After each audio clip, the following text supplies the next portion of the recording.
What's up mga karaners? Magandang gabi mga karaners. Wala nang intro mga karaners. Ito na po yung resulta sa aking 5 km. Muntik na ako hinihimatay dyan mga karaners. Hinahabol ko na yung hininga ko mga karaners, pero chill pa rin ako.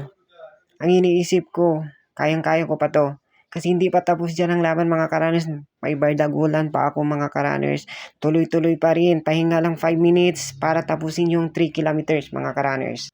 Ayan mga karaners, after ng 5 minutes rest mga karaners, inuulit ko naman yung aking last 3 kilometers para tapusin mga karaners.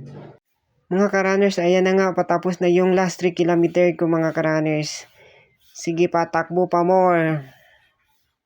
Sobrang hingal na hingal ako dito mga karaners. Halos hindi ako makahinga po mga karaners. Pero may kasabihan tayo mga karaners, pag gusto mo, panindigan mo. Ginusto mo yan eh.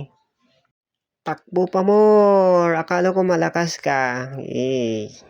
Kaya pa ba ng powers mo, Lodi? Oh, ayan. Anong resulta ngayon? Akala ko malakas ka eh. Takbo now. Hingal later. Ayan tuloy. Kawawang bata. Oh, nakahiga. Oh, anong nararamdaman mo ngayon? Di ba? Hindi ka nang hinihimatay. Pero joke lang yan mga karaners ha. Nagpapahinga lang ako.